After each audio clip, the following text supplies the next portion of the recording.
നമസ്കാരം. Win media ന്യൂസിലേക്ക് സ്വാഗതം. ചരിത്രത്താളുകളിൽ തങ്കലിപികളാൽ എഴുതി ചേർക്കപ്പെടേണ്ട അഭിമാന നിമിഷമാണ് തന്തൈ പെരിയാർ സ്മാരക ഉദ്ഘാടനമെന്ന് തമിഴ്നാട് മുഖ്യമന്ത്രി എം കെ സ്റ്റാലിൻ. ഇന്ന് ചരിത്രത്തിന്റെ ഏടുകളിൽ തങ്ക ലിപികളിൽ രേഖപ്പെടുത്തേണ്ട ദിവസമാണ്.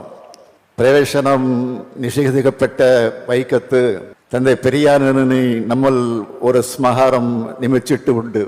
ഒരിക്കൽ തந்தை പെരിയാറിനെ അറസ്റ്റ് ചെയ്ത് ജയിലിൽ അടച്ച വൈക്കത്ത് തന്നെയാണ് തമിഴ്നാട് കേരള സർക്കാരുകളുടെ പേരിൽ നമ്മൾ ഈ പരിപാടി ആഘോഷിച്ചിട്ടുള്ളത്.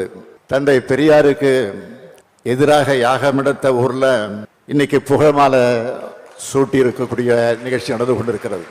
இதுதான் பெரியாரின் வெற்றி, பெரியார் இயக்கத்தின் வெற்றி, திராவிட இயக்கத்தின் வெற்றி.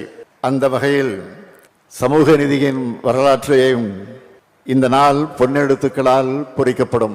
பெரியார் தொடங்கிய திராவிடர் கழகத்தினுடைய தலைவர் ஐயா ஆசிரியர் அவர்களுடைய முன்னிலையில் பேரறிஞர் அண்ணா அவர்களால் தொடங்கப்பட்ட திராவிட முன்னேற்ற கழக தலைவரான நான் தமிழ்நாட்டினுடைய முதலமைச்சர் என்ற பொறுப்போடு இந்த நினைவகத்தை திறந்து வைக்கிறது எனக்கு கிடைச்சிருக்கக்கூடிய மிகப்பெரிய வரலாற்று பெருமையாக அமைந்திருக்கிறது.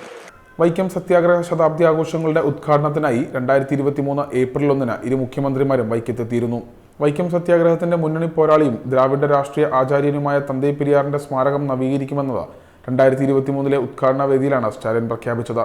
സ്റ്റാലിന്റെ നേരിട്ടുള്ള മേൽനോട്ടത്തിൽ തമിഴ്നാട് പൊതുമരാമത്ത് വകുപ്പാണ് പെരിയാർ സ്മാരകം നവീകരണം പൂർത്തിയാക്കിയിരിക്കുന്നത്.